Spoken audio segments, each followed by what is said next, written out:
বলি শোনো, কখন বুঝতে পারি বলি বলি শোনো। যখন শিবের প্রথম স্ত্রী মারা গেল, নাম ছিল সতী।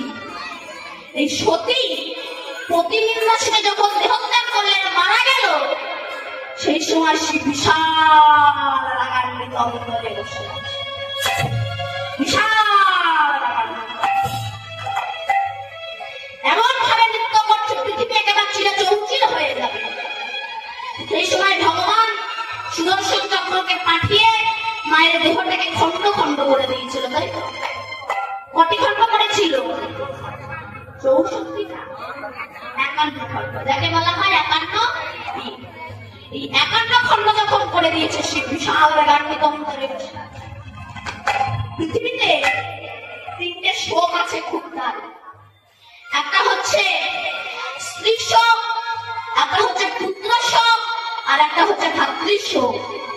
এই যে মা, ও মা, গল্প করো না, ওদিকে শিবের বউ মরে গেছে, তুমি হাসতেছ। শিব বুঝতে পারছে না কি হয়েছে। শোনো, 3টে শোক খুব দারুণ। স্ত্রী শোক, স্ত্রীর মতো স্ত্রী যদি হয়, সে যদি পাশ থেকে চলে যায়, সে স্বামী বোঝে আমি কি হারালাম। আর পুত্রের মতো পুত্র যদি চলে যায়, সে পিতা বোঝে আমি কি হারালাম। আর ভাইয়ের মতো ভাই যদি চলে যায়, বিভীষণ চলে গিয়েছিল, তখন বুঝেছিল আমি কি হারালাম। 3টে শোক আছে খুব দারুণ। তাই বিশাল রাগান্বিত অন্তরে বসে আছে। এই শিবের দুজন ছেলে ছিল, নন্দী আর ভিরিঙ্গি। এই নন্দী আর ভিরিঙ্গি মনে মনে ভাবলো, বাবারে যদি শান্ত না করা যায়, তবে পৃথিবী রসাতলে চলে যাবে। এই নন্দী আর ভিরিঙ্গি বাবার কাছে গিয়ে বলেছিল, বাবা, ও বাবা, আমাদের মা নাই। তো যাদের মা নাই, তাদের কি মা নাই? বুঝতে পেরেছে? যাদের মা নাই, তাদের কি মা নাই? আমাদের মা। চুপ করে একজন মা অসভ্য। কেন? প্রতিনিন্দা শুনে যে সতী দেহত্যাগ করে, অমর সতী মারা গেলে তারা পাশার বিয়ে করতে পারে? এমন সময় নারদ এসেছে। নারদ গিয়ে বলে, বাবা, ও বাবা, বললো বাবা গো। শিব বলছে, কি হয়েছে রে নারদ? নারদ বলছে, মামা ওরা যখন বলছে তুমি বিয়ে করো, না আমি করবো না। মামা সম্পূর্ণ না পারে, একটুখানি করো, মানে বিয়ের আমার একটুখানি হয়। তোরা যখন বলছিস বেশ সাজিয়ে দে, তা শিবকে সাজিয়ে দিচ্ছে। শ্মশানে ছাই ভস্য খানিকটা গায়ে মেখে নিয়েছে, গলায় হাড়ের মালা ঢক ঢক করে বাজে, মাথায় সাপের মুকুট, হাতে গাজার কলকে, কানে ধুত্রর ফুল। তার শিব তো কিছু পড়ে না, দিগম্বর উলঙ্গ। তার শাশুড়ির সামনে একেবারে উলঙ্গ হয়ে যায়। কিছু তো পড়ে না, একটা বাক্সা করে বাক্সা যাতে খুলে না যায়, একটা বেল্ট, মানে সাপ দিয়ে বেল্ট করে সাপ বেঁধে দিয়েছে, বাক্সা যাতে খুলে না যায়। ষাঁড়ের পিঠে উঠে এবার বর যাচ্ছে। কি উনি বর দেখায়। নারদ মনে মনে বলে, মামা তোমার ধামা আমি আসতে পারবো। কেন? আপনাদের আছে জানা, ঈশান মূলের শিকড়ের গন্ধ পেলে সে দেশে নাকি সাপ থাকে। নারদ মনে মনে বলে, মামা তোমার শাশুড়ি যখন বরণ করতে যাবে, শাশুড়ি বরণ করতে যাইতো, বরণ করতে যখন যাবে, ওই কুলোর ভিতরে কিছু ঈশান মূলের শিকড় নিয়ে যেতে বলবো।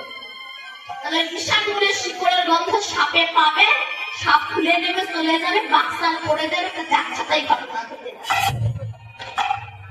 নারদ তো কম না, ও গিয়েছে দুর্গার মায়ের কাছে। দিদা, ও দিদা।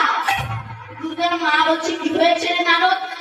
নারদ বলছে, শোনো দিদা, তোমাদের জামাইয়ের দেশের নিয়ম আছে, শাশুড়ি যখন জামাই বরণ করতে যাবে, কুলোয় করে কিছু ঈশান মূলের শিকড় নিয়ে যাবে। ঈশান মূলের শিকড় তো সাদা সিধা বুড়ি মানুষ, কিছু বোঝে না, বলেছে 4-5টা নিয়ে যেতে, গোটা 50টা নিয়ে নিয়েছে। ব্যাস নিয়ে ওই ঈশান মূলের শিকড় কুলোয় করে নিয়ে যাচ্ছে জামাই বরণ করবে। শিবা দুর্গা দাঁড়িয়ে আছে, বরণ করতে শিশু বলে, নারণ বরণ করতে আসছে। ঈশান মূলের শিকড়ের গন্ধ সাপের নাকে গিয়েছে, যত কাছে আসে মাথার সাপ ঘুর করে করে নেবে, ফুটফুট করে নেবে। আরো যত কাছে আসে গলার সে ভরা করে নেবে, কথা বলে। আরো যত কাছে আসে যে বেড পাক খাচ্ছে, বেড পাক খাচ্ছে। দুর্গা মনে মনে ভাবলো, এত লোকের সামনে আমার স্বামীর যদি একটা ঘটনা ঘটে যায়, মান সম্মানের ব্যাপার না। তা মনে মনে ভাবছে, পুরুষ মানুষ হয়তো 7 বোঝে। আগেকার দিনে দেখবেন পেড়ে আঙুল ধরে বিয়ে হতো, তাই না? পেড়ে আঙুল ধরা থাকতো, একটা করে আঙুল ধরে টান দিয়ে দেবো, বসে কেন যদি বসেও পড়ে, বাচ্চা যদি খুলেও দেয় অসুবিধা নাই, সম্পূর্ণ দেখা যাবে না। দুর্গা একদম হাত ধরা ছিল, একটা আঙুল টান দিয়েছে, বসে পড়ে। শিবকে একে হট সেন্টিমেন্টাল, মনে মনে ভাবে একটা মেয়ে আমার টান দেয় কেন? দুর্গা তো এক টান দিয়েছিল, শিবকে টান দিয়ে একবার উঠে খাওয়া হয়ে গেল। যে উঠে খারাপ হয়ে দাঁড়িয়েছে, আর নারদ বলে এটা ছুঁয়ে দে, যে ছুঁয়ে দিয়েছে সাপ খুলে নেমে চলে গেছে, বাচ্চালে পড়ে গেছে, একটা ঘটনা ঢুকে গেছে। শিবের মতো মানুষ তিনি সাপ বুঝতে পারি না, আমি আপনাকে দূরের কথা, তাই ওটা সাপ করছে। ও ছিল পরশী রজনী ওছালে, নীল পরশী রজনী ওছালে, সঙ্গীত করাল কাছে, সঙ্গীত করাল কাছে। পরশী পরশী রজনী ওছালে, নীল পরশী রজনী ওছালে, সঙ্গীত করাল কাছে, আমার সঙ্গীত করাল কাছে। এবার সংকেত করে কি করলে?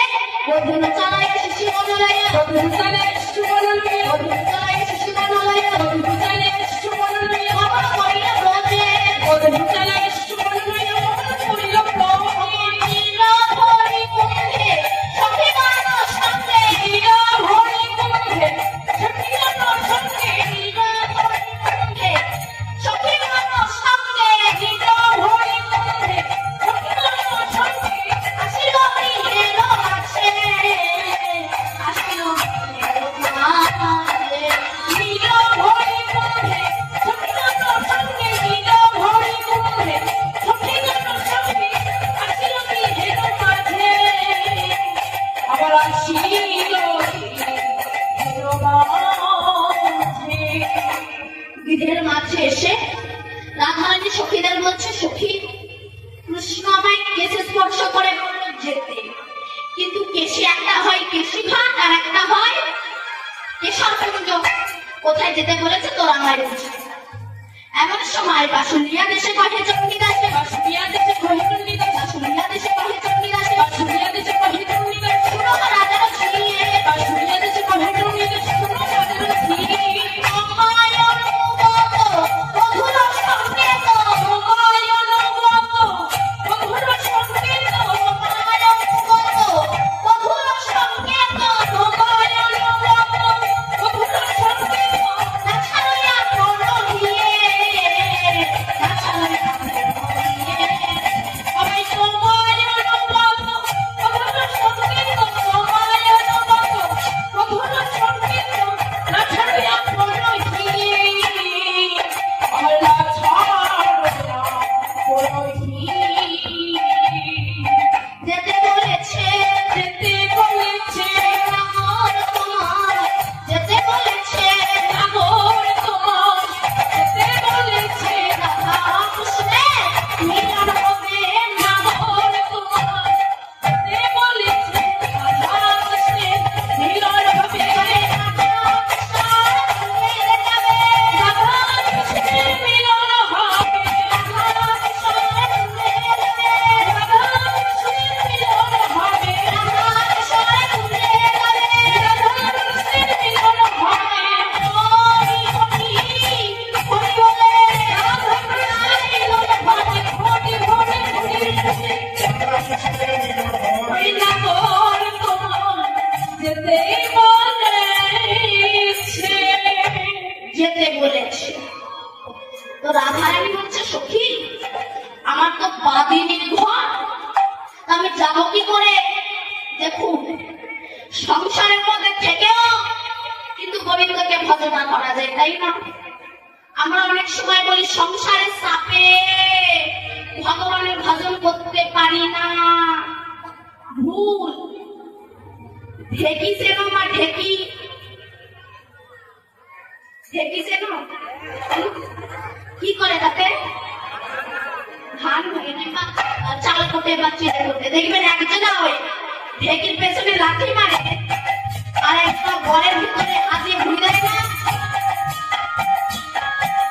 এমন তো দেখবে ওই ঘরের ভিতরে হাত দিয়ে ঘুরিয়ে দেয়, বলে বাচ্চা দুধ খায়, সব কিন্তু রান্না করে। এই বাবা, রান্নাঘরে দরজাটা লাগিয়ে দিয়ে কি করছে? বলে বাচ্চা দুধ খায়, চোখও রান্না করে, সে আর কাঁদে। কিন্তু মনটা কোথায় বলুন তো? মনটা কোথায়? ঘরে। বলে বাচ্চা দুধ খায়, চোখ রান্না ঘরে রয়, ঢেকির কোনায় মন রয়, তাইতে হাত ক্ষতি হলো না ভাই। ওই ঘরের ভিতরে থেকে যদি মন উঠে যেত তবে ঢেকি হাতে পড়ে হাত চুরুন। তেমনি সংসার করো, স্বামী সেবা করো, পুত্র প্রতিপালন করো, মনটা গোবিন্দ চরণে দিয়ে দাও, আমি তাই হরিবল বলে গোবিন্দের সংসারের মধ্যে থেকেও গোবিন্দের ভজন করা যায়। জানে রাবণের ভগ্নী বোন, নাম কি তার? শ্রীদেবী, শূর্পণখা। এই শূর্পণখা রামকে দেখে বলেছিল, রাম তুমি কি সুন্দর দেখতে, যদি আমায় বিয়ে করতে কত ভালো হতো। রাম তো অন্তর্যামী, লক্ষণকে ডাক দিয়েছিল, লক্ষণ শুনে যা। লক্ষণ বলছে কি হয়েছে দাদা? তখন রামচন্দ্র বলছে, শোন, ওই যে মেয়ে, ওই যে খুঁটির ধারে আছে, ওই যে খুঁটির ধারে, আর ওই দিকে তাকিয়ে আছে, ওর গিয়ে নাক কেটে নিয়ে তোমারে বলছি না, কিন্তু তুমি যেন নাক করো না, নাক কেটে নিয়ে। বলে কেন? আমার বিয়ে করতে চাই। বিয়ে করবে তো নাক কাটবে কেন? রামচন্দ্র বলছেন, নাক কেটে অ্যাডভান্স বুক করে রাখছি, মানে রোমাল দিয়ে বাসে সিট ধরে রাখছি, ওই সিটে আর কেউ বসতে পারবে না। তাই যে নাক কেটে ছেড়ে দিলাম, ওই অবস্থায় লঙ্কায় ফিরে যাবে, ফিরে গিয়ে অন্য কোনো পুরুষের গলায় মালা দিতে পারবে না, আমার অপেক্ষায় থাকবে। ওই শূর্পণখা আগত গাভর যুগে কৃষ্ণ অবতারে মথুরায় পূজা হয়ে জন্মাবে, ওর গলায় মালা দিয়ে হরিবল বলে ওর মনোভাব সোনা পূর্ণ করে তোমার অবস্থা যাবে জন্য। তাই রাধারানী বলছে, সখী আমার তো বাঘিনীর ঘর, রাত যেই না একটু রাত হয়েছে, রাধারানী এবার সখীদেরকে সঙ্গে করে নিয়ে কৃষ্ণ দর্শনে চলেছে, মনে আনন্দ হচ্ছে। যাচ্ছে, ভাবটা কেমন? যাচ্ছেন তো সখীদেরকে সঙ্গে করে নিয়ে।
যেতে যেতে রাজপথে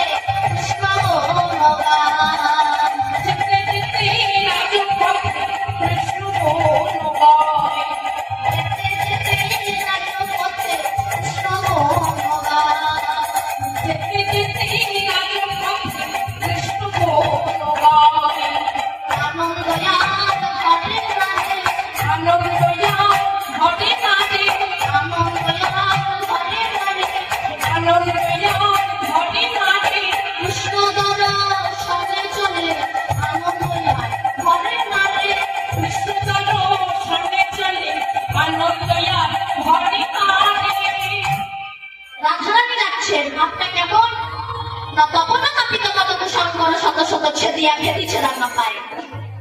কুশাঙ্কুর, কুশাঙ্কুর মানে কি বলুন তো মা?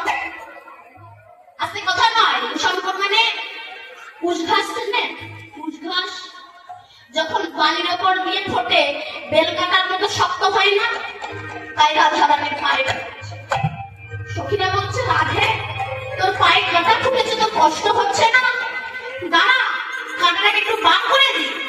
রাধা রানী বলছে, সখী কাঁটা বার করতে গেলে তো অনেক দেরি হয়ে যাবে, ওইটুকু যদি রাস্তায় না করে যদি ওইটুকু আগে আমার বন্ধুদের কাছে পৌঁছানো যায়, এ দেখো জান আমি তার কাছে ফেলে দেবো, তার দেহের কাঁটা সে বার করুক না হয় নাই বা করুক, ব্যথা লাগলে তার লাগবে, আমার কিছুই হবে না।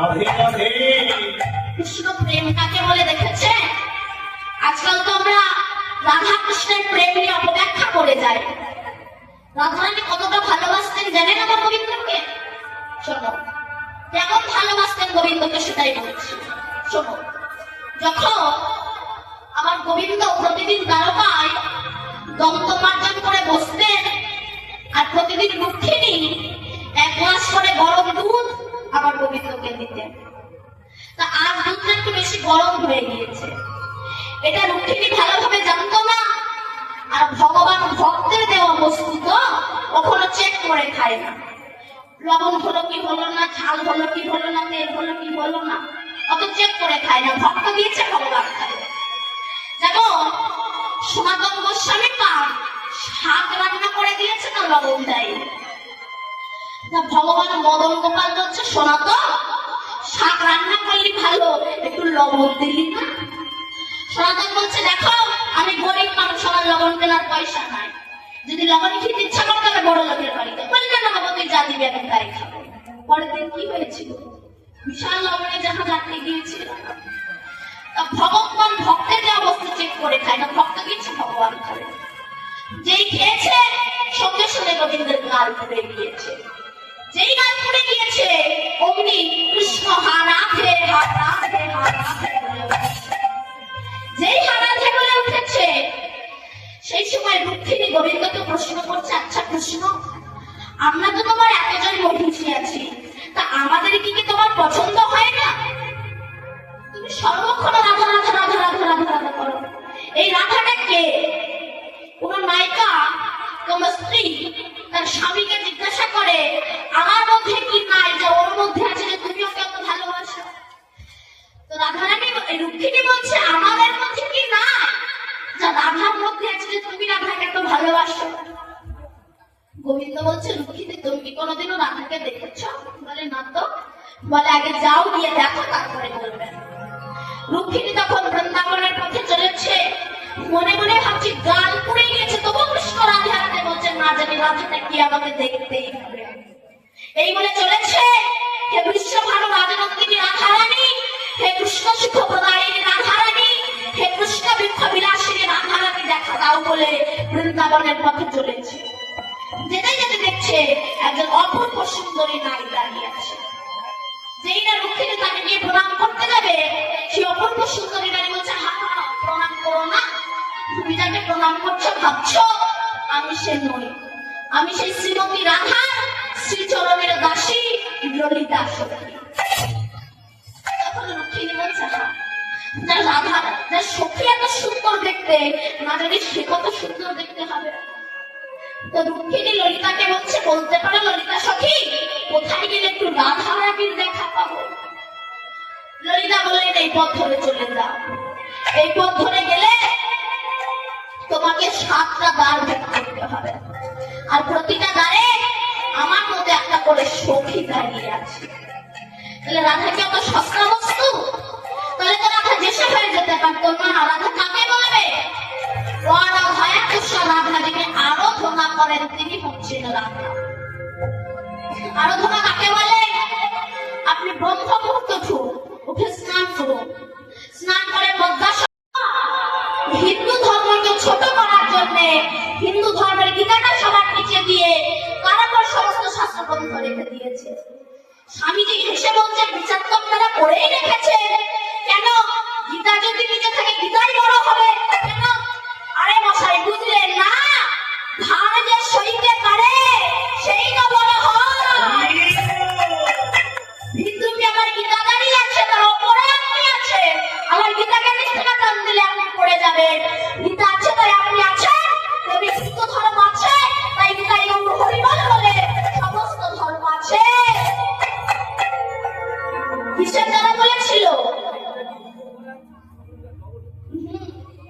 এখন বুঝতে অসুবিধা হচ্ছে তো? পরিষ্কার হচ্ছে।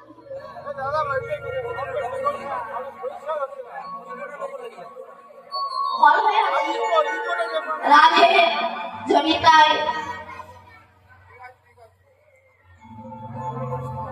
রাধে জনিতা একটু সাফ করার চেষ্টা করুন, তো ভক্তদের না অসুবিধা হয়। এবার ঠিক আছে তো? বুঝতে পারছেন তো? অসুবিধা হলে বলবেন। কিসের দ্বারা বলেছিল? এটা বিয়ে পাশের দ্বারা নয়, রামকৃষ্ণ পরমহংসদেবের আশীর্বাদের দ্বারা শিকাগো শহরে গিয়ে বলেছিলেন, গর্ভের সহিত বলছি আমি। বুঝতে পারছেন? তাই মহাপ্রভু বুঝেছিলেন পশ্চিম বাংলার হিন্দুরা ভালো না। কেন? এরা যেখানে খাওয়া পায় দলে দলেরা সেখানে যায়। কেন? যদি কেউ ইস্কন মঠে যায়, জানবে ওখানকার যে সাহেবরা তারা জানে এই বাঙালিরা খেতে ভালোবাসে, এদেরকে একটু খাওয়াতে হবে। ওখানে কেউ যদি যান, ওখানে বিকেল বেলায় খিচুড়ি প্রসাদের ব্যবস্থা করা আছে, অপূর্ব টেস্ট। আর এই পশ্চিম বাংলার মধ্যে কিছু কিছু হিন্দুরা নিজেদের বউদেরকে নিয়ে ওখানে হ্যানিমুন করতে যায়। আর হ্যানিমুনে গিয়ে যে লাইনে দাঁড়ায় খিচুড়ি খাবে বলে, এবার লাইনে দাঁড়ালেই হবে না। যিনি প্রসাদ দিচ্ছে, আপনি যত বড় এমএলএ হন না কেন, যত বড় পদে থাকুন না কেন, দাঁড়ালে হবে না। যিনি প্রসাদ দিচ্ছে তিনি আপনাকে বলবে, বলুন হরে কৃষ্ণ হরে কৃষ্ণ। আর আমি সারা জীবন হরে কৃষ্ণ না বলে ওই খিচুড়ি খাওয়ার লোকে ওখানে দাঁড়িয়ে গিয়ে বলি হরে কৃষ্ণ হরে কৃষ্ণ। জানি ছাগলে যদি না হাঁটে, ওর সামনে কাঁঠাল পাতা ধরে আগে আগে হাঁটো, ছাগলটা না লাগবে না, কাঁঠাল পাতার লোভে আপনার ছাগল পশ্চাৎ ধাবিত হবে। ঠিক তেমনি যারা কৃষ্ণ কথা বলতে চাই না, এদেরকে খিচুড়ি খাওয়াতে হবে। আর এই খিচুড়ি খাওয়ানোর লোভে এদের কৃষ্ণ নাম বলাতে হবে। তাই কলিযুগের দুর্দশা দেখে মহাপ্রভু হরি নাম নিয়ে এসেছে। তাই শিরোধনির তীরে দিয়ে যখন নাম গাইতে গাইতে যাচ্ছে, তাই দেখে আমার বৈষ্ণব কবি পদ থাকা লিখেছে, আপন গোপুর ছাওয়ানে হেরিয়া, আপন গোপুর ছাওয়ানে হেরিয়া, আপন গোপুর ছাওয়ানে হেরিয়া, আপন গোপুর ছাওয়ানে হেরিয়া, চমকি উঠে মনে রে, চমকি উঠে মনে রে, আপন গোপুর ছাওয়ানে হেরিয়া, চমকি উঠে মনে, চমকি উঠে মনে, চমকি জানি বহু জানিও না বহু, এত রাতি অন্তরে অনেক জানি বহু জানিও না প্রভু, এত রাতি অন্তরে অনেক জানি বহু জানিও না বহু, এত রাতি অন্তরে অনেক জানি বহু জানিও না প্রভু, এত রাতি অন্তরে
হরিনাম ব্যতিরিক্ত তোমাদেরকে আর কিছু করতে হয়। এই জন্য বলছে ক্ষমতাকে কেউ যদি অপব্যবহার করে, মানুষ দুর্বল হয়ে পড়ে। করে। আজকে বলুন তো মা, পঞ্চ পাণ্ডবের মধ্যে সবচেয়ে কার গায়ে বেশি শক্তি ছিল? নকুল। এই ভীমের গায়ে বেশি শক্তি ছিল বলে কাউকে পাত্তা দিত না, নিজের ইচ্ছা মতো চলাতে লাগতো। কেন? আমার গায়ে শক্তি আছে। বাবা, তোমার ওপরেরও যে একজন আছে সেটা তুমি ভাববে না? জোসনা পোকা চেনো? জোসনা পোকা মানে জোনাকি পোকা চেনো? যার পেছনে আলো জ্বলে। ওই জোনাকি পোকার পেছনে আলো জ্বলে বলে জোনাকি পোকা মনে মনে ভাবে আমার আলোয় জগৎ চলে, আমি ছাড়া জগৎ চলতেই পারে না। যেই না বাড়ির মালিক কেরাসিনের ল্যাম্প জ্বালিয়ে দিয়েছেন, জোনাকি পোকা তখন মনে মনে ভাবছে, ও বাবা, আমি ভাবলাম আমার পেছনের আলোয় জগৎ চলে, কিন্তু আমার ওপরের একজন আছে দেখতে পাচ্ছি। কেরাসিনের ল্যাম্প তখন মনে মনে ভাবছে আমি সবাইকে আলো দান করি। যেই না বাড়িতে কারেন্টের আলো এলো, কেরাসিনের ল্যাম্প তখন ঘুম পেলে বলছে, ও বাবা, আমার ওপরের বাবা তো আছে। তখন কারেন্টের আলো মনে মনে ভাবছে আমি সবাইকে আলো দান করি, আমার আলো জগৎ আলোকিত হয়। যেই না আকাশে সূর্য উঠেছে, কারেন্টের আলো তখন মনে মনে ভাবছে, ও বাবা, আমার ওপরের একজন তো আছে। সূর্য তখন বলছে আমি সারা পৃথিবীকে আলো দান করি, আমার আলোয় পৃথিবী আলোকিত হয়। সে মেয়েকে সে সূর্যে ঢেকে দিচ্ছে। মেয়ে বলে আমি সূর্যরে শাসন করি, সে বাড়ি এসে মেয়েরা উঠিয়ে দিয়েছে। তুমি ভেবো না আমি সব করি। কেন? ভগবান যদি তোমার করা বন্ধ করে দেয়, তোমার জীবন প্রদীপ নিভে যাবে। অতএব এই ভীমের গায়ে বেশি শক্তি ছিল বলে এ কাউকে পাত্তা দিত না, নিজের ইচ্ছা মতো চলাফেরা করত। তাই একদিন একা বনের ভিতর দিয়ে যাচ্ছে, যেতে যেতে বাঘ ধরে তুলে আছাড় মারে, সিংহ ধরে তুলে আছাড় মারে। গায়ে শক্তি আছে আমি সব জানি,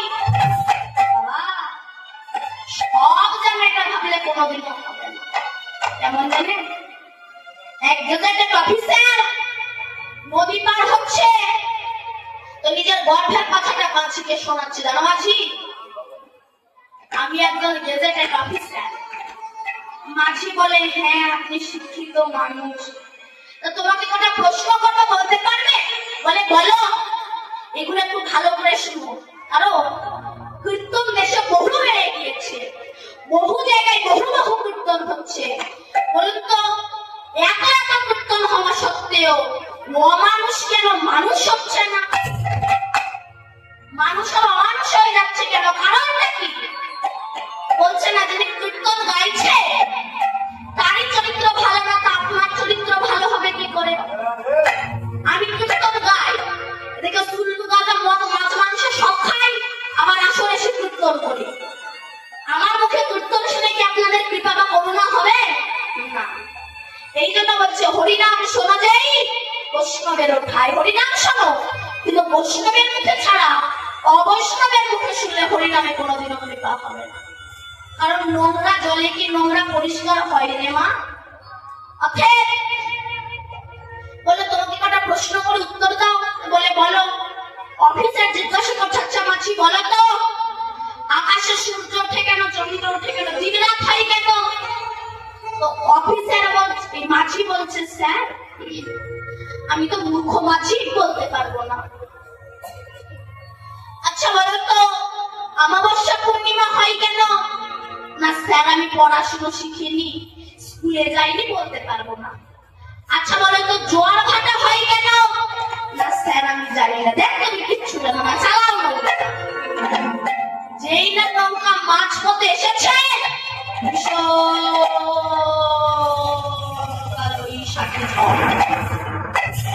নৌকা একেবারে ডুবে যায়, ডুবে যায়। অফিসার বলে, মাঝি নৌকা যে ডুবে যাচ্ছে। মাঝি বলে, স্যার আপনি এত কিছু শিখেছে, সাঁতারটা শিখেছেন তো? বলে ভাই ওইটা তো শিখিনি, তাহলে ডুবে মরো। আমরা সব শিখেছি, কিন্তু ভব করা পার সাঁতার হরিনাম আমরা শিখিনি, আমাদের তো ডুবে মরতেই হবে। এই ভীম যেতে যেতে যেতে এক বাঘ ধরে তুলে আছাড় মারে, সিংহ ধরে তুলে আছাড় মারে, হাতি ধরে তুলে আছাড় মারে। গায়ে শক্তি আছে তো,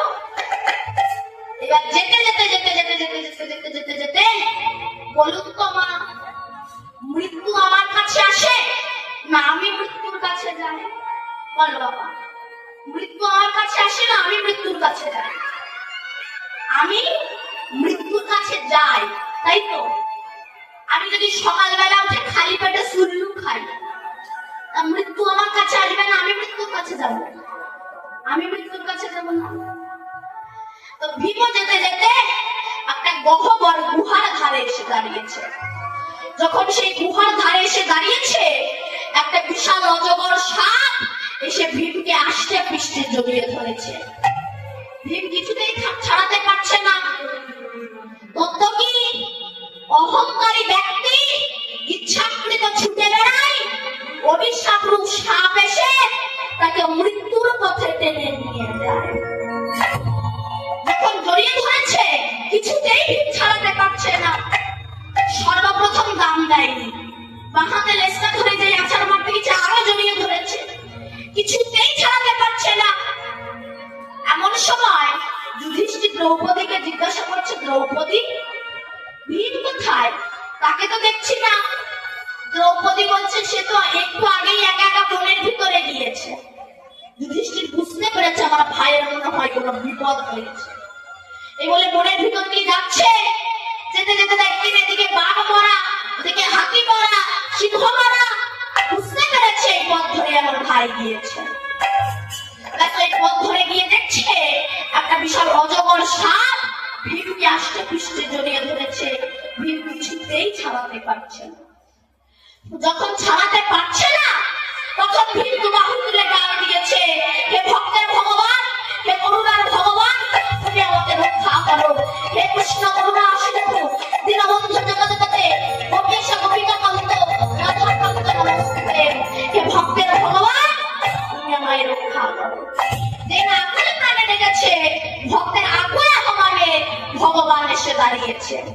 যখন ভগবান এসে দাঁড়িয়েছে, সেই সাপ ভীমকে ছেড়ে দিয়ে ছুটে গিয়ে গোবিন্দের চরণটা মুখে জড়িয়ে ধরেছে। যেই জড়িয়ে ধরেছে, অমনি সেই সাপ নিজ মূর্তি ধারণ করে ভীমের কাছে গিয়ে বলছে, ভীম, আমি তোমাদেরই বংশে একজন ছিলাম, আমার নাম ছিল নহুষ। আমি কোনো ভাগ্যক্রমে ইন্দ্র পদ পেয়েছিলাম, ঋষিরা আমাকে কাঁধে করে নিয়ে যেত। আমি অহংকারী হয়ে গেছি, ঋষিরা আমাকে কাঁধে করে নিয়ে যায়। অহংকারের শেষ পরিণতিটা কি হয় সেটাই বলছি। অহংকারের শেষ পরিণতি, ঋষিদেরকে লাঠি মেরেছিলাম, এই জোরে চল।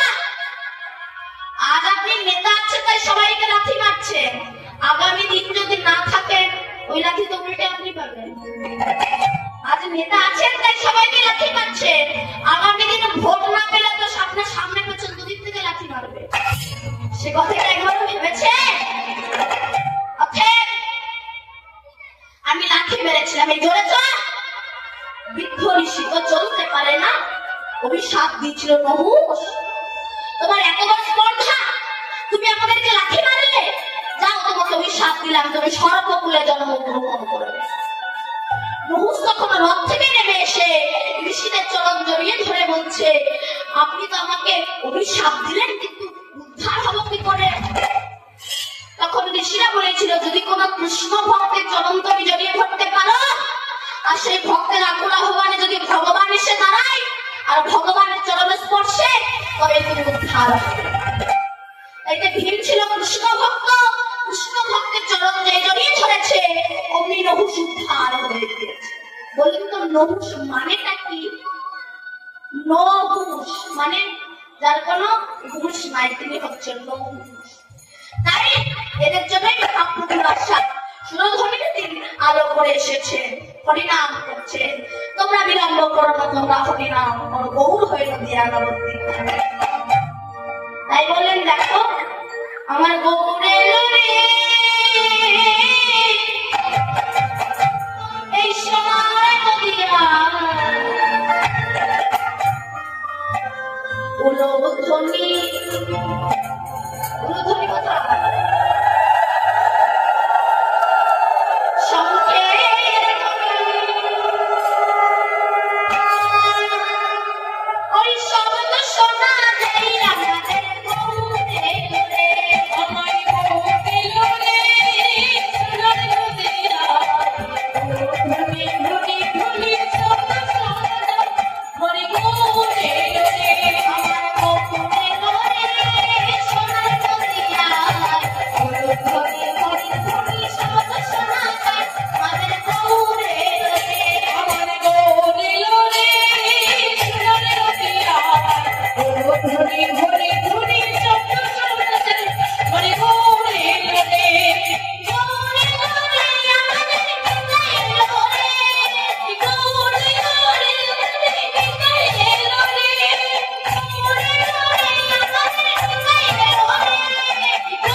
সবুজ মা, অন্যদিকে তাকিও না। ও ভগবানের অপবাদ দিতেও ছাড়ি না। কেমন জানে?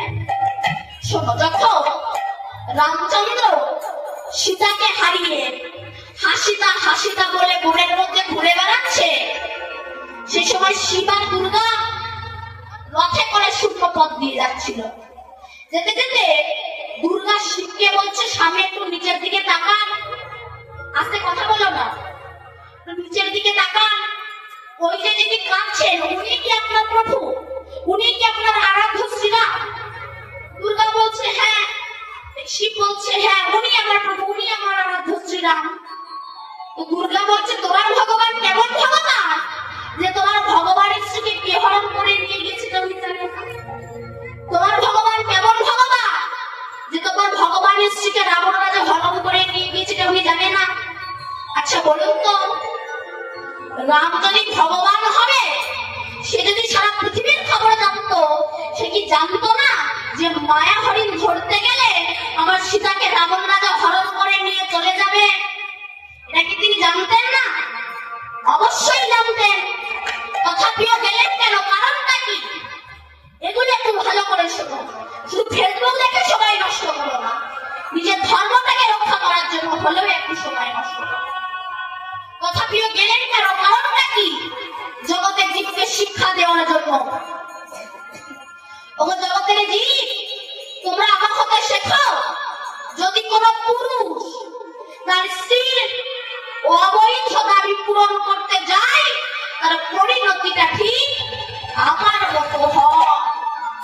আর বলুন তো, মায়া হরিণ স্বর্ণ হরিণ কি কখনো ছুটতে পারে? ছুটতে পারে?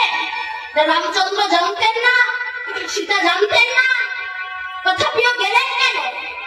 এইবার যখন রাম গেলেন স্বর্ণ হরিণ ধরার জন্য, রাবণ যখন আর রামের কণ্ঠ নকল করে লক্ষণকে ডাক দিয়েছিল, লক্ষণ, লক্ষণ জানতো না যে কে আমায় ডাকছে? জানতেন না। তথাপিও গেলেন কেন? কারণটা কি? ওই যে লক্ষণ গণ্ডিটা দিল। লক্ষণ গণ্ডিটা দিল কেন? বাড়ির গৃহবধূরা রাত বেরাত যেন অন্য জায়গায় না ছুটে যায়, তাই তো যে লক্ষণ গণ্ডিটা। এই লক্ষণটাকে বাড়ির গার্জেন গুলো হচ্ছে লক্ষণ।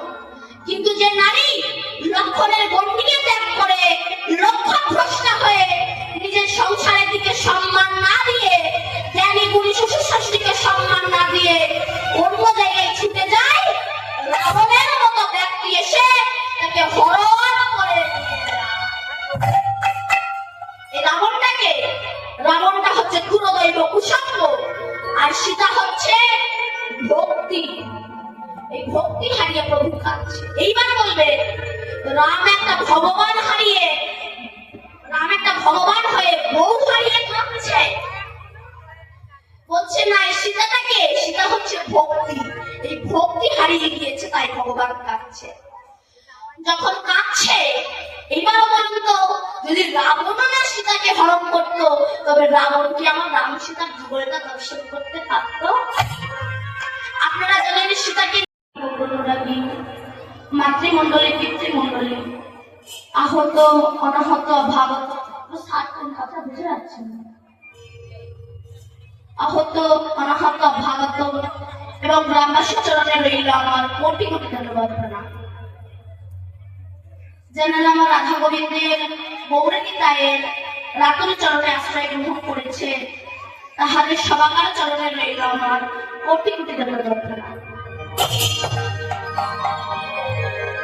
তারপরে প্রণাম জানাই আজ আমি জানাদের জন্য আপনাদের মতো ভক্ত সম্মুখে হরি কথা, কৃষ্ণ কথা, গোবিন্দের লীলা কথা বলতে পারছি। তারা হলেন আমার পিতা এবং মাতা, তাদেরকে জানাই সশ্রদ্ধ ভূমিষ্ঠ প্রণাম। তারপরে প্রণাম জানাই আমার দীক্ষা গুরু শ্রী মৃন্ময় অধিকারী মহাশয়ের চরণে, এবং তারপরে প্রণাম জানাই আমার শিক্ষা গুরু সুরন্ধন্য কীর্তনিয়া শ্রী রাধাপদ ঘোষ মহাশয়ের চরণে, এবং আপনাদের মতো ভক্তদের চরণে কীর্তন জগতের সবচেয়ে কনিষ্ঠাতম কীর্তনিয়া আমি দীপান্বিতা কৃষ্ণ দাসী ও আমার এই ক্ষুদ্র সম্প্রদায় গৌর গোপাল সম্প্রদায়ের তরফ থেকে রইল কোটি কোটি ধন্যবাদ।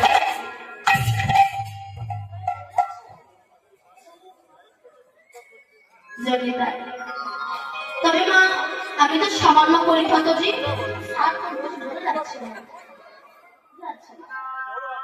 আমি তো সামান্য পরিপত জীব, যার মধ্যে নাই কোনো কৃষ্ণ ভজন, যার মধ্যে নাই কোনো কৃষ্ণ সাধন, যে জানে না কিভাবে গোবিন্দ চরণার্থে তুলসী পত্র অর্জন করতে হয়, যে হ্যাঁ নিতাই বলে কাঁদতে পারে না, হ্যাঁ গৌর বলে দুফোঁটা চোখে জল ফেলতে পারে না, সে কেমন করে আপনাদের মতো ভক্ত সম্মুখে বলবে ভগবানের সেই মধুর নাম? কারণ সেখানে বলার সমুদ্রবদ্ধ, আর সমুদ্রের ভিতরে লুকিয়ে রয়েছে গোবিন্দের সে তত্ত্বরূপী রত্ন। আমার মতো একজন অনুপযুক্ত ডুবুরির পক্ষে সম্ভব নয় সমুদ্র গর্ভ থেকে সেই তত্ত্বরূপী রত্নকে তুলে নিয়ে আপনাদের সামনে প্রচার করব। তবে মা পারি আপনাদের মতো ভক্ত পদধূলা মাথায় নিয়ে, গৌর গোবিন্দের আশীর্বাদ মাথায় নিয়ে, আমার গুরুদেবের আশীর্বাদ মাথায় নিয়ে শুরু করবো আমি আমার গোবিন্দের শেখা।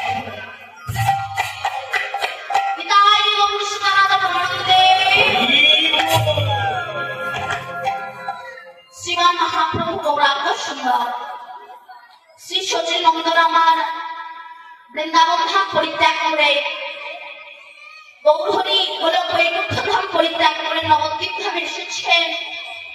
কলির অনাচারী, অত্যাচারী, পাপাচারী, দুরাচারী, ব্যাভিচারী কৃষ্ণ ভোলা বহির্মুখী জীব উদ্ধার করার জন্য গোলক বৈকুণ্ঠ ধাম পরিত্যাগ করে শ্রীধাম নবদ্বীপে শচী মায়ের ভাঙা ঘরে রাধা ভাগ ও সমান্বিতে কৃষ্ণ রূপচন্দ্র আমার গৌর হয়ে আবির্ভূত হয়। তাই বলছেন অবতারের সারা গোড়ায় অবতার, কেননা চিনিলি তারে করি দিনে বাস, গেল না পিয়াস আপন করম। জলে বাস করেও যেমন মাছের তৃষ্ণা মেটে না, ঠিক তেমনি পশ্চিম বাংলার মানুষের এদের পশ্চিম বাংলায় জন্মগ্রহণ করেও এদের গৌর গোবিন্দ ভজন করা, এটি মহাপ্রভুর প্রথম কথা। করি দিনে বাস, গেল না পিয়াস আপন কর্ম ফেরে। মানুষ নিজের কর্ম ফেরে ঘাত প্রতিঘাত আঘাত লাঞ্ছনাটা পায়। আচ্ছা আমার কথা বুঝতে অসুবিধা হচ্ছে না তো আপনাদের? বুঝতে পারছেন তো? কর্ম ফেরেটা কি না অহংকারে রক্ত হইয়া নিতাই পদপা সরিয়া অসত্যকে সত্য বলে মানে। আমাদের কিছু থাকা না থাক অহংকারটা কম নাই, যার কিছু নাই তার অহংকার আছে। আর এই অহংকারের জন্য আমরা সত্যকে মিথ্যা রূপে দেখি আর মিথ্যাকে সত্য রূপে দেখি। সত্য মিথ্যাটা কেমন না, ছেলে আমার, মেয়ে আমার, নাতি নাতনি, আত্মীয় স্বজন সবাই আমার, কিন্তু আমি যে কার এই ঠিকানাটা আমার আর নেওয়া হলো। ছেলে আমার, মেয়ে আমার, বউ আমার, নাতি নাতনি সবই আমার, কিন্তু আমি কার? আমাকে তো কেউ নিতে চাই না। আপনার ভাগ কেউ নেবে?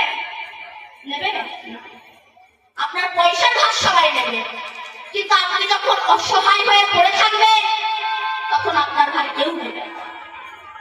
সত্য মিথ্যাটা কেমন? আপনি একটা অন্ধকার ঘরের দরজা খুলেছে, দেখছেন একটা সাপ পড়ে আছে, কিন্তু ওটা সাপ নয়, ওটা হচ্ছে দড়ি। যে আলমারিটা ছিল সেটা ভুল হয়ে গিয়েছে। তাহলে দেখাচ্ছে কে? অন্ধকার, অহংকার। অহংকার কি করছে? আলমারিকে ভূত দেখাচ্ছে, দড়িকে সাপ দেখাচ্ছে। সারাটা রাত আমি ঘরের বাইরে দাঁড়িয়ে রইলাম, ওই সাপ ওই ভূত। কিন্তু পরের দিন যখন সকাল হলো, সূর্যের কিরণ জানালার রম্ভ দিয়ে ভেতরে প্রবেশ করলো, তখন আমার ভ্রান্তিটা ভাঙলো। হায় হায় রে, সারাটা রাত আমি বাইরে কষ্ট করে দাঁড়িয়েছিলাম, কিন্তু তো সাপ নয়, তো দড়ি, তো ভূত নয়, তো আলমারি। দেখাচ্ছিল কে? অন্ধকার, অহংকার। তেমনি জগতে কেউ যে কারণ নয়, সবই যে আমার আমার করি। এই আমার আমারটা করি কেন না অহংকারের দাপটে। কিন্তু দেখবে সংসারে যাদেরকে বেশি করে দিয়ে আসবে তাদের কাছে বেশি করে ঝাঁটালাকি খাবেন। সংসারে যাদেরকে আপনি সারাটা জীবন উজাড় করে দিয়ে আসবেন তাদের কাছে বেশি করে ঘাত আলোচনা হবে, কিন্তু আত্মসম্মানের ভয়ে কেউ কারোর সঙ্গে বলে না। কারণ বউ যদি গালে চল মারে, সে কি গিয়ে বলবে কাল না আমার বউ আমারে মেরেছিল? বলবে? বউ যদি মারে রসগোল্লার মতো খায়, কিন্তু বাবা যদি মারে সেন্টিমেন্ট লাগে, বড় হয়ে গেছে দেখতে পাও না? সংসারে সবাই সবাইকে ঝাঁটালাকি মারে, আত্মসম্মানের ভয়ে কেউ কারোর সঙ্গে বলে না, এবং বললে নির্যাতনটা আরো বেড়ে যাবে। এই সংসারে হেন কোনো বাবা মা নাই যে তাদের হৃদয়ে ব্যথা নাই, তাদের দুই চোখে জল নাই। সেই বাবা মা সুখী। কোন বাবা মা?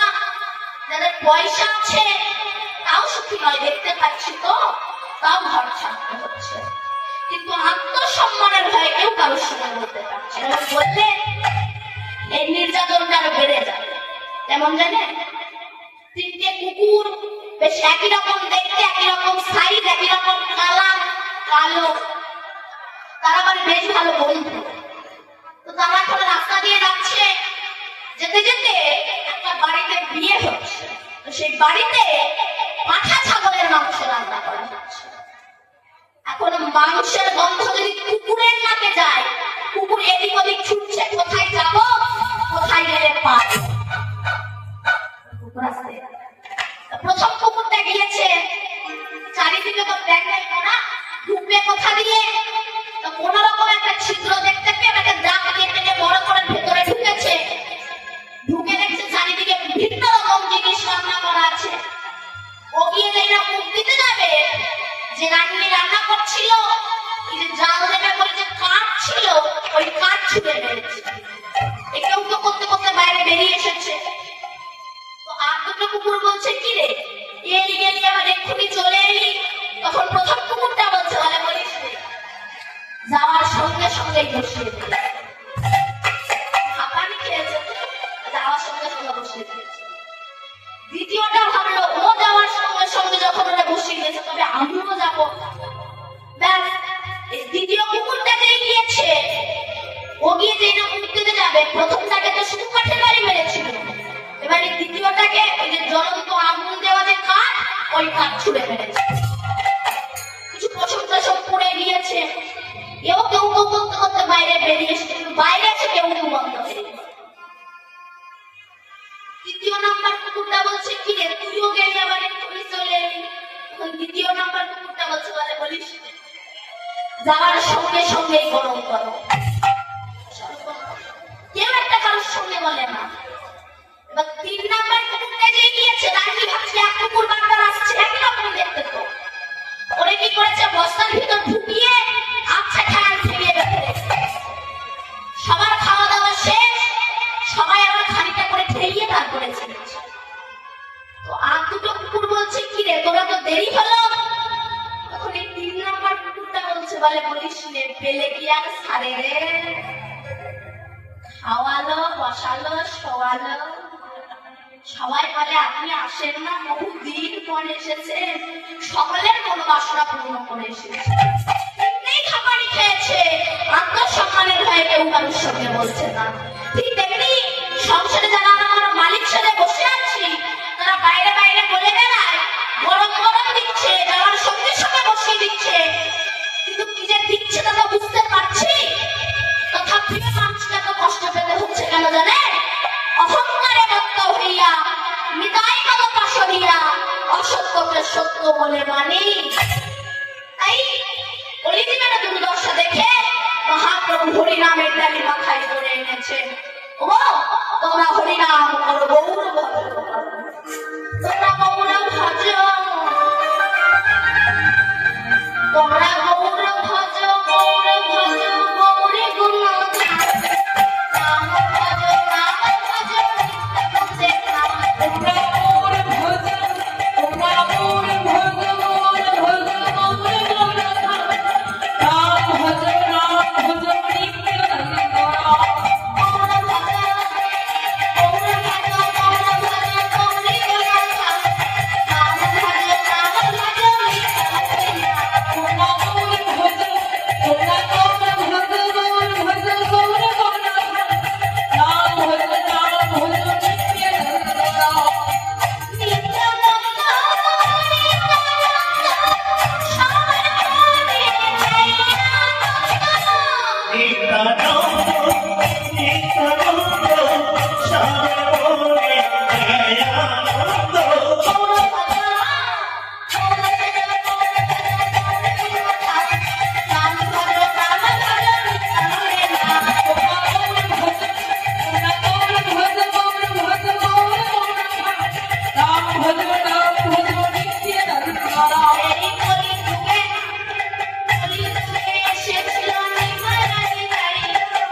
গৌর হয়ে এসেছেন, হরিনাম করো। হরিনাম ব্যতিরিক্ত তোমাদেরকে আর কিছু করতে হবে না। তো হরিনাম করলে কি হয় না, নাম করলে গাড়ি গাড়ি হয় না, টাকা পয়সা হয় না, ইউনিভার্সিটি ডিগ্রি বাড়ে না, নেতা হওয়া যায় না, মোস্তান হওয়া যায় না। তাহলে আমরা হরিনামটা করবো কেন? বলছে হরিনাম করলে কিছু ভগবান হোক একটা কাজ অন্তত হয়, কি না মানুষের চিত্তরূপ দর্পণটা মার্জিত হয়ে যায়, মনরূপ আয়না পরিষ্কার হয়ে যায়। যেমন নিজেদের মুখ দেখার একটা আয়না পাওয়া যায়, ওই আয়নায় যদি ময়লা জমে থাকে নিজেদের মুখ যেমন দেখা যায় না, ওটাকে মেজে ধুয়ে ফেলে তবে নিজেদের মুখ দেখা যায়। ঠিক তেমনি এই চিত্তরূপ দর্পণে অনাদিকাল হতে অনেক ময়লায় পরিপূর্ণ হয়ে আছে। এখন কি করবে? বসে বসে কৃষ্ণ নাম দিয়ে মাজুন, রেগে চোখের জলে ধুয়ে ফেলো, ধুয়ে ফেলে ভগবান দেখতে বৃন্দাবনে যাওয়া লাগবে না, এই হৃদয় মন্দিরেই তুমি ভগবানকে দর্শন করতে। তাহলে হরিনাম করলে কি হয় না, চেত দর্পণ মার্জনম ভব মহাদবাগ্নি নির্বাপনম সেও কৈরাব চন্দ্রিকা বিতরান বিদ্যা বধূজীবনাম আনন্দ বুদ্ধিবর্ধনাম প্রতিপদ পূর্ণামৃতাস্বাদন সর্ব আত্মস্থায়নম বিজয়তে শ্রীকৃষ্ণ চৈতন্য হরিনাম সংকীর্তন। হরিনাম করলে কি হয় না, চিত্তরূপ দর্পণ মার্জিত হয়ে যায়, মনরূপ আয়না পরিষ্কার হয়ে যায়। কিন্তু আজকাল এমন ভাবে হরিনাম হচ্ছে, এতে পরিষ্কার তো দূরের কথা, নোংরা বেশি হয়ে যাচ্ছে। কেন আসছে? আমি হরিনাম করি, একাদশীতে পাখার মাংস খাই আর হরিনাম করি, হরিনাম করে কাজ হবে? আর নোংরা বেশি হবে। আজকে কথা নয়, আমি হরিনাম করি, জন্মাষ্টমীতে সুলু খাই আর হরিনাম করি, হরিনাম করে কাজ হবে? আর নোংরা বেশি হবে। তাই আজকাল এমন ভাবে হরিনাম হচ্ছে, এতে পরিষ্কারের চেয়ে আর নোংরা বেশি হয়ে যাবে। কেমন জানে? জামাই বহু বছর পরে এখন শ্বশুর বাড়ি গিয়েছে, মানে মিনিমাম 13 বছর পরে গিয়েছে শ্বশুর বাড়ি। 13 বছরই জামাই দাঁত মাজে না। কি মাজে না? কি মাজে না? দাঁত মাজে। বলো 13 বছর কেউ যদি দাঁত না মাজে, সেই দাঁতের ডিজাইনটা কেমন হয় একটু বলুন। একেবারে নয়া খেলা সব বন্ধ হয়ে গেছে, ব্রেন ফ্রেন সব পূর্ণ হয়ে গেছে। ওই অবস্থায় শাশুড়ির পাশে গিয়ে প্রণাম করছে আর বলছে মা, আর ওই যে মা বললে চিনতে উঠেছে, ওর মুখের ওই দুর্গন্ধ হাওয়া শাশুড়ির ভেতরে প্রবেশ করে শাশুড়ি একবার সেন্সলেস হয়ে গেছে, মানে শাশুড়ি মা অজ্ঞান ফিরে গেছে। আবার যে একটু জ্ঞান ফিরেছে, আবার ধারে গিয়ে বলে মা, আর শাশুড়ি বলে তুই আর মামা করিস না। কেন? আর শাশুড়িটা খুব বুদ্ধিমতী, মনে মনে ভাবছে জামাইয়ের দাঁতটা কোনোভাবে একটু পরিষ্কার করতে হবে। শাশুড়ি বলছে, শোনো বাবা জামাই, তুমি একটু বাজারে যাও। কেন মা?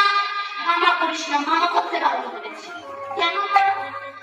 না শোনো, তোমাকে আমি 10 টাকা দিচ্ছি, 10 টাকা দিয়ে তুমি একটা আখ কিনে খেও। আখ, কারণ শাশুড়ি জানে ওই আখ যখন ছাড়াবে চেবাবে, ওই ফুটো গলায় মালটাকে যদি বা একটু আউট হয়ে যায়। এ সামান্য শয়তান এ কি করেছে, ওই 10 টাকা নিয়ে বাজারে গিয়ে 5 টাকা দিয়ে মেরি বিস্কুট কিনে খেয়েছে। দাঁতের অবস্থা, ওই দাঁতে যদি বিস্কুট দেয় অবস্থাটা কি হয় বলুন তো? একেবারে দাম দিবে।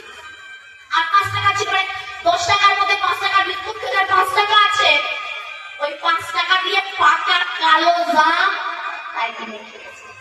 বিস্কুটের উপরে জাম, জাম খেয়ে মার একেবারে জাম। ওই আমার শাশুড়ির পাশে এসে বলছে, মা। আর শাশুড়ি বলে, জমের বাড়ি যা। কেন? তোকে আমি বললাম আখ খেয়ে দাঁত পরিষ্কার করে আসতে, তুই আর নোংরা বাঁধিয়ে নি। তেমনি মহাপ্রভু হরিনাম এনেছিলেন কি গরিব মানুষের হৃদয়ে নোংরা দূরীভূত করার জন্য, কিন্তু আমরা এমন ভাবে হরিনাম করছি এতে পরিষ্কার তো দূরের কথা, আরো নোংরা বেশি হয়ে যাচ্ছে। এই কলিতে বৈষ্ণব প্রভুত্ব হইবে, হাসিতে খেলিতে সব জোড়ায়। তাই মহাপ্রভু বুঝেছিলেন পশ্চিম বাংলার হিন্দু এরা ভালো না। কেন? এদের গাড়ি বাড়ি হয়েছে, টাকা পয়সা হয়েছে, নেতা হয়েছে, কিন্তু এরা কোনো মানুষ হতে পারে। মানুষ হতে গেলে গাড়ি বাড়ি টাকা পয়সা লাগে না। মানুষ হতে গেলে মানুষের সঙ্গ করে মনুষ্যত্ব অর্জন করে তবেই মানুষ হতে পারে। কেন? এখান থেকে আনুমানিক 150 বছর আগে বিবেকানন্দ ইনি গ্রাজুয়েশন পাস করেছিলেন।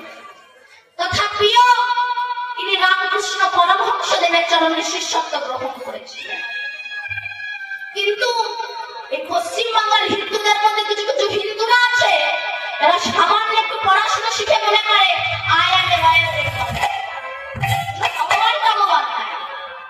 কিন্তু বিবেকানন্দ তৎকালীন যুগে গ্রাজুয়েশন পাস করেছিলেন, তথাপিও তিনি রামকৃষ্ণ পরমহংসদেবের চরণে শিষ্যত্ব গ্রহণ করেছিলেন। তিনি তো মনে করতে পারতেন আমি গ্রাজুয়েশন পাস করেছি, রামকৃষ্ণদেব মূর্খ, আমি ওনার সঙ্গ করব না, তবে ওনাকে ওই বিয়ে পাস হয়ে বসে থাকতে হবে। কিন্তু তিনি অহংকার মঞ্চে না বসে শ্রী রামকৃষ্ণ পরমহংসদেবের চরণে শিষ্যত্ব গ্রহণ করেছিল বলে সারা বিশ্বের কাছে তিনি আজ স্মরণীয়, বরণীয় এবং পূজনীয় হয়ে আছে। এই রামকৃষ্ণদেবের আশীর্বাদ মাথায় নিয়ে শিকাগো শহরে গিয়ে বলেছিলেন, গর্ভের সহিত বলছি আমি হিন্দু। শুধু লেখাপড়া শিখলেই প্রকৃত মানুষ হওয়া যায় না। মানুষ হতে গেলে মানুষের সঙ্গ করে মনুষ্যত্ব অর্জন করে তবেই মানুষ হতে পারে। কেন? যদি লেখাপড়া শিখে যদি প্রকৃত মানুষ হওয়া যেত, তাহলে বলুন তো আজ দিল্লিতে যারা বিস্ফোরণ করে বেড়ালো তারা কি সব মূর্খ ব্যক্তি ছিল? তারা তো সব শিক্ষিত ব্যক্তি ছিল, তথাপিও তারা সবার ধ্বংস করার জন্য বিস্ফোরণ করে বেড়ালো। যদি এগুলো ধরা পড়তো ভারতবর্ষ ধ্বংস হয়ে যেত। তাহলে এরা কি জাতীয় পড়াশোনা শিখেছে বলুন? এদের ফ্যামিলিকে ভালো বলবেন? এদের বংশ ভালো? এদের বংশের পরম্পরা ভালো? লেখাপড়ায় মানুষকে জানোয়ার তৈরি করে না, মানুষ তৈরি করে। তাহলে এরা কি জাতীয় পড়াশোনা শিখেছে? এদের পড়াশোনায় কোনো ফিল্টার নাই, কিন্তু বিবেকানন্দ পড়াশোনায় ফিল্টার ছিল। এবং এপিজে আব্দুল কালাম তিনি একজন মহান বিজ্ঞানী ছিলেন। এনারা কখন মানুষের ধ্বংস চাইতেন না, ক্ষতি চাইতেন না। অর্থাৎ বিবেকানন্দ রামকৃষ্ণ পরমহংসদেবের আশীর্বাদ মাথায় নিয়ে শিকাগো শহরে গিয়ে বলেছিলেন, গর্ভের সহিত বলছি আমি হিন্দু।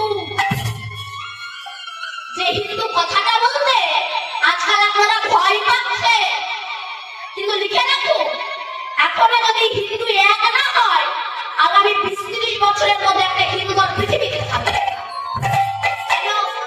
এদের ঐক্যহীনতার কারণে।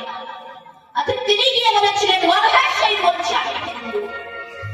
তো সেদেশের ব্যক্তিরা মনে করেছিল একটা বিদেশি সন্ন্যাসী এসে আমাদের ধর্মটাকে অপমান করে যাবে। তাই সে দেশের ব্যক্তিরা বলেছিল, আচ্ছা স্বামীজি, আপনি তো বলছেন আপনাদের ধর্ম সবচেয়ে বড়, কিন্তু কারণটা কি, প্রমাণটা কি? তখন বিবেকানন্দ বলেছিলেন, হিন্দু ধর্ম ত্যাগের ধর্ম, আদার্স ধর্ম ভোগের। হিন্দু বলে মাছ খেও না, মাংস খেও না, বেশি বিয়ে করো না, বেশি বাচ্চা নিও না, ত্যাগ। অন্য ধর্ম বলে ভোগ, তাই যে শ্রেষ্ঠ। আর সে দেশের ব্যক্তিরা বলেছিল, আচ্ছা আপনি তো বলছেন আপনাদের ধর্ম সবচেয়ে বড়, কিন্তু বলুন তো স্বামীজি, পৃথিবীতে যত যত গ্রন্থ আছে কোন গ্রন্থ সবচেয়ে বড়? স্বামীজি বুঝে নিয়েছিলেন আমাদের ধর্মকে ছোট করার ষড়যন্ত্রের একটা জাল বিস্তারিত করা হচ্ছে। তাই তিনি বললেন, আমি মুখে বলতে পারবো না, টেবিলে সব গ্রন্থগুলো রাখো,